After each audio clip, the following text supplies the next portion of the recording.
Hi, it's Jen, and I am here today to talk to you about service dogs. So, my dog is a 1.5-year-old red fox Labrador who is named Murphy Mike, and he comes from Braveheart Kennels out of Pointe aux Rocks, Maryland.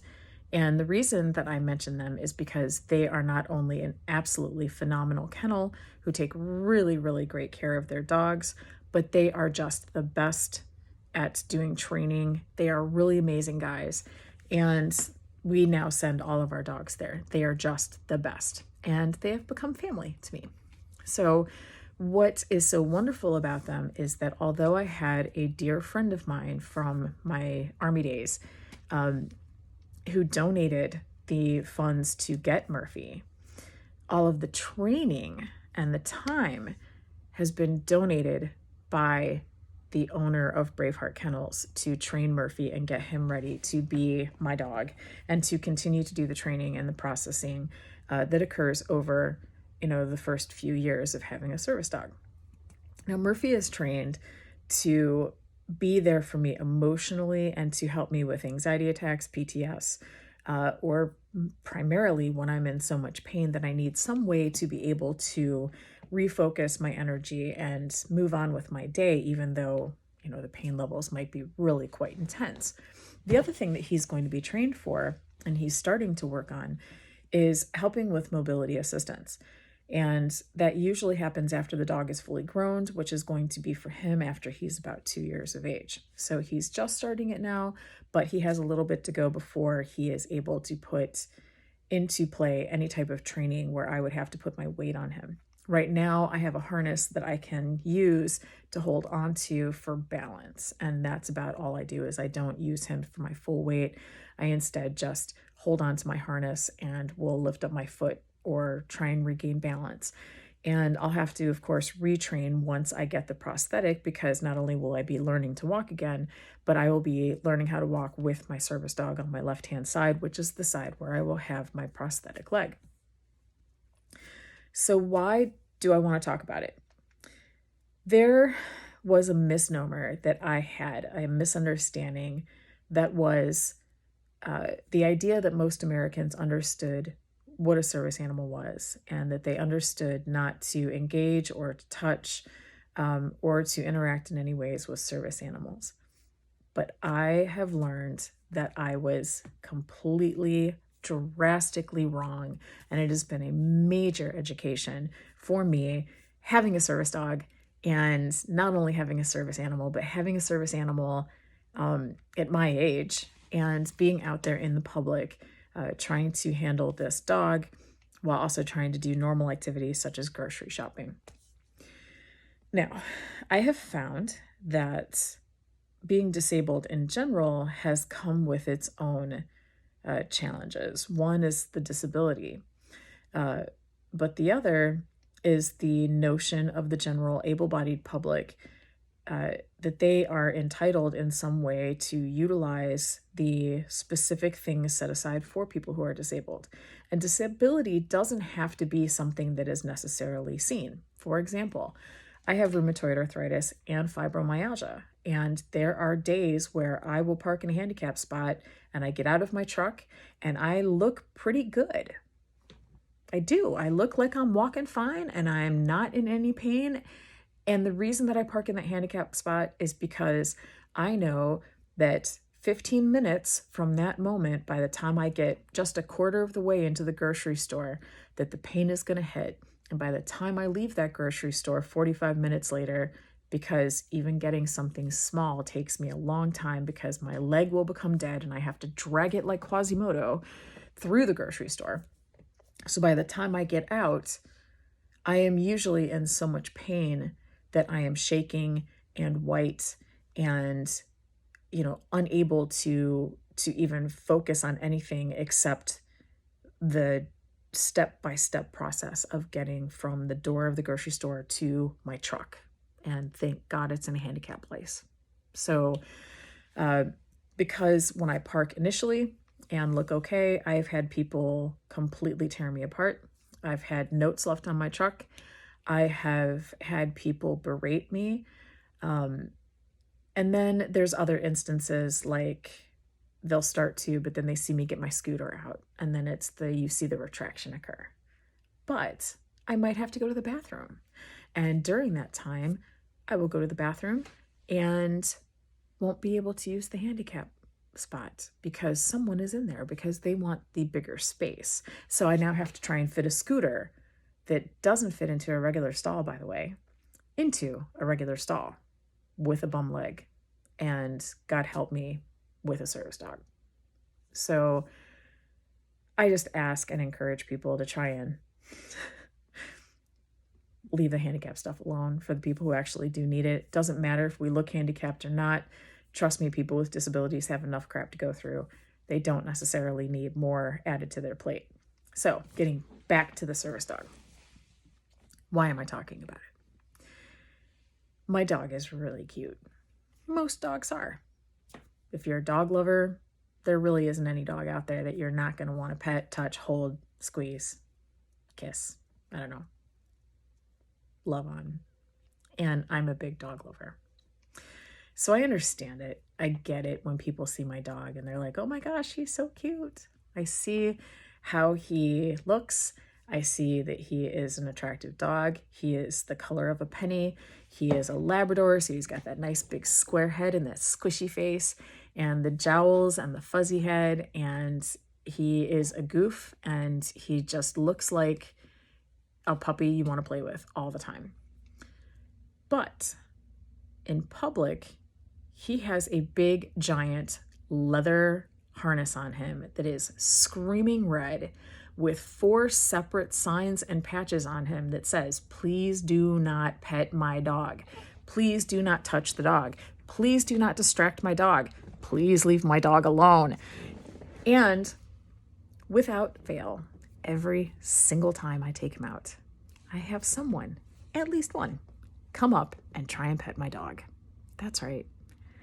Without asking. Coming up, hey, pretty dog. And they'll start touching my dog. Or, come here, boy. Or, oh, what a great dog. And they'll reach right for his head. Now, you never reach for a dog's head. Ever. Unless you know that dog. Okay? Never. That's like the first rule of dog owning, or the first rule of just being around animals in general. Don't grab for a dog's head unless you know that dog, right? Because that's their face. They might snap at you even if they are the best dog in the world. And just because someone's a service animal doesn't mean that they're still not going to freak out if they have some stranger's big giant hand coming at their face. So please don't do it. Just don't. Poor Murphy has experienced people hitting him with carts, running over his toes with carts, being so anxious to get on with their day that they cannot be bothered by the person moving slower than them with the big huge limp and the service dog, that they literally have pushed him out of the way with their carts. I have had people in zippy carts, you know, those wonderful zippy carts that are at Walmart. Yeah. I've had people run him over with the zippy carts. So Murphy is clearly afraid of those carts. It makes a service dog skittish when you hit them with things.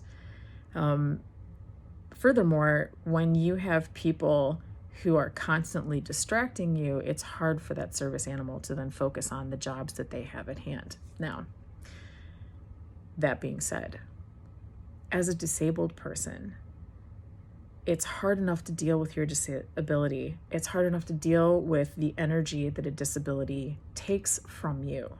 For example, a limp or pain, or maybe something that's going on in your head that's really distracting, and so you have to work through it in order to be able to do just the basic tasks of a day.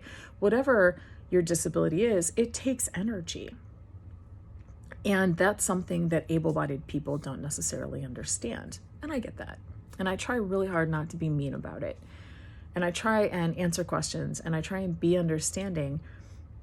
But that's also an energy expenditure. And what happens without fail when I go out of my house is that I get either pity or questions or people stopping me or like I said, the people interrupting my dog. And all I'm trying to do is just get stuff for dinner. So what I'm trying to say is that for the disabled or non-able-bodied people, it's an additional energy expenditure that is taken from them to answer a ton of questions or to have to explain every single day to total strangers why you're disabled, how you got disabled, what's wrong with your leg. Oh my gosh, you have a limp. God bless you for your service. I love the people see the I served in Iraq stickers on the back of my truck and come up to me and say, tell your husband thank you. But all of this, it's overwhelming at times. And unfortunately, that overwhelming process can lead to the whole reason I have a service dog in the first place, which would be the anxiety attacks. There have been multiple times I've had to stop mid-grocery shopping, shut down, and just curl around Murphy, tell him hug, which is the hug command, to then help me refocus because I have had so many people stop me and interrupt my process or my day or my grocery shopping or basic habits or what have you. I don't know, just so they can either assuage a curiosity or, I don't know, learn more, satisfy a curiosity, maybe perhaps feel better because they helped in some way. So for me, it is something that is not only a challenge currently, but it's difficult because I know that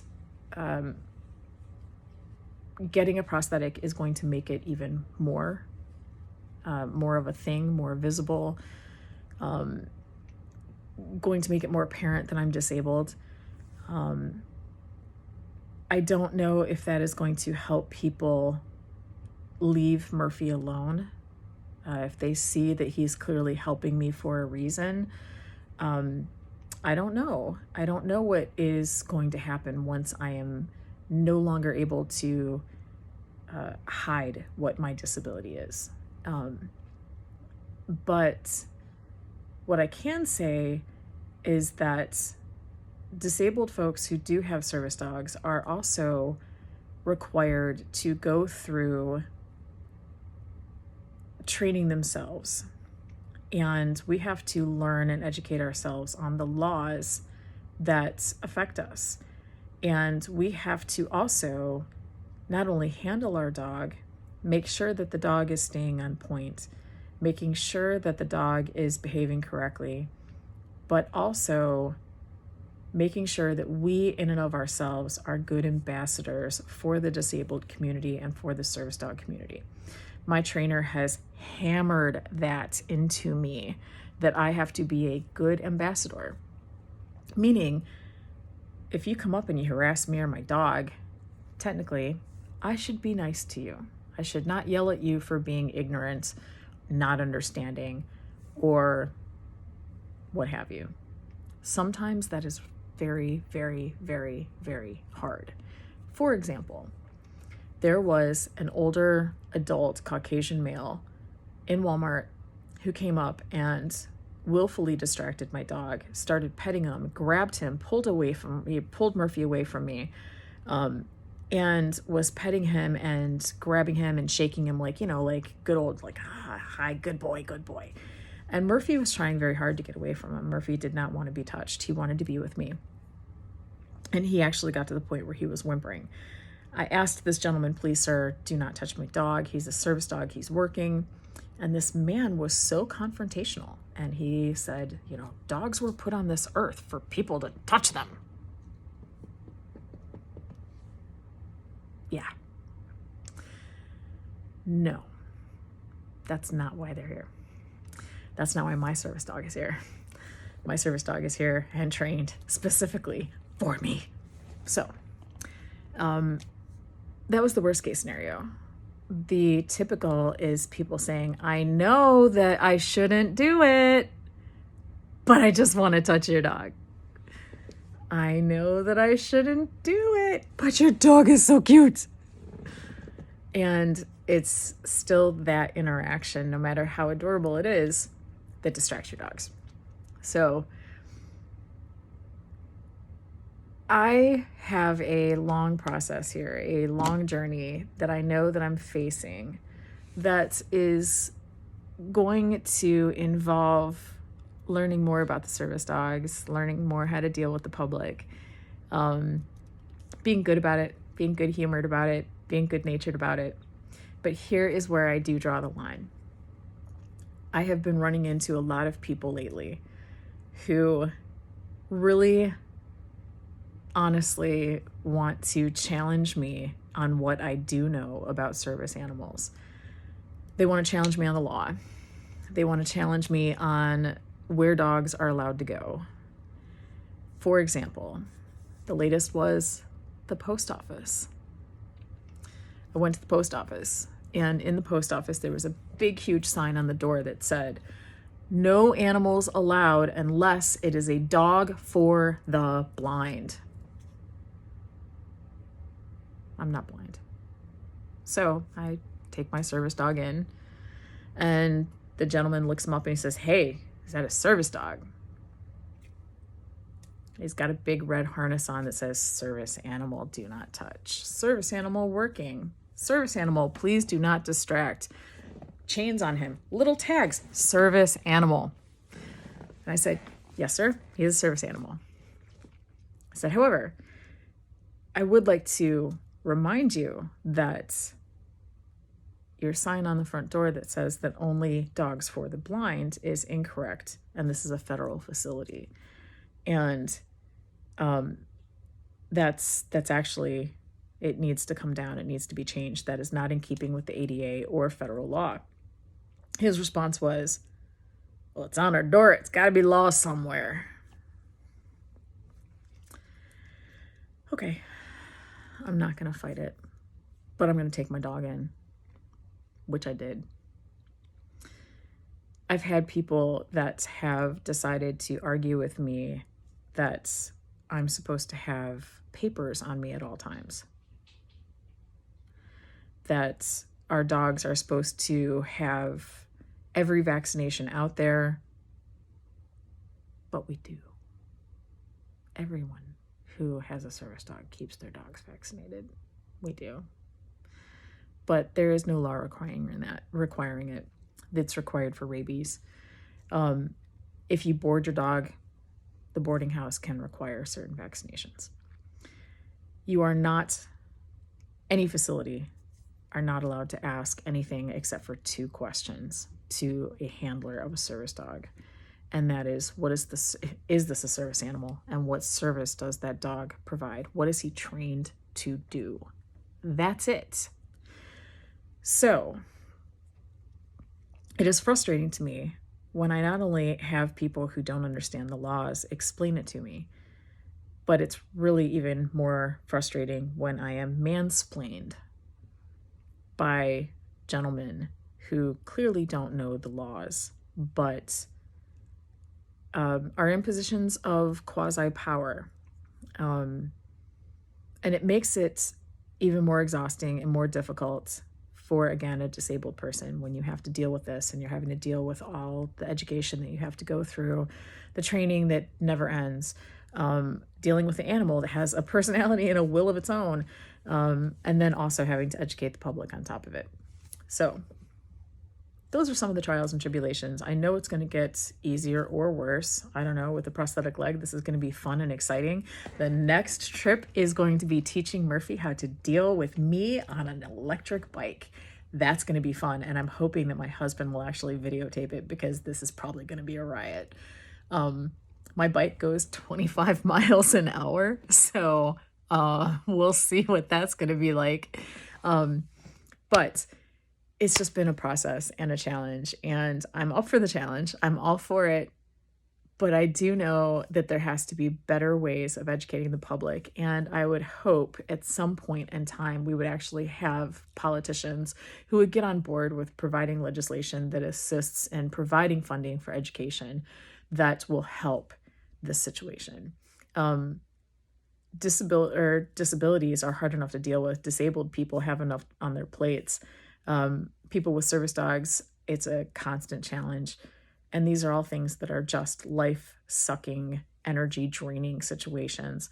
And we can definitely do better with it. So, hopefully, I have brought some of that to light and I have given you something to think about and a little bit to chew on. I will be providing tons of photos and videos of Murphy. He really is a little too cute not to share. And I hope that if you have any questions, any comments, anything that you want to know about service animals, that you will ask. I will be more than happy to tell you what I do know. I read a lot about this. And the gentleman up at Braveheart who is doing the training for Murphy also works with politicians and has talked with folks in Congress. And they are staying abreast of all the federal laws that are being proposed, that are already on the books, that are coming out, the state laws, what the ADA has to say, all of that. So we are responsible owners. We are responsible trainers, and we will do everything we can to help educate the public as well. And all I ask is that you just give me a second to listen and to consider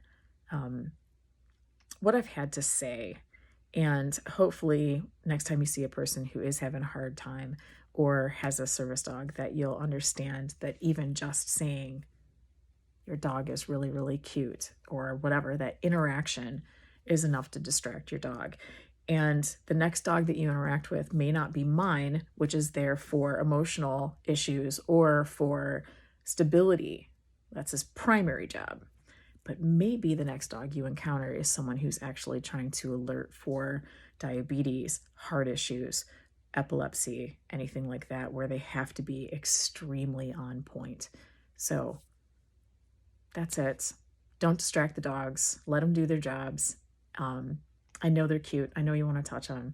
Every dog is just amazing. So don't touch their faces. That's a big one. And like, comment, whatever. Subscribe if you want to. And I hope you have an awesome day.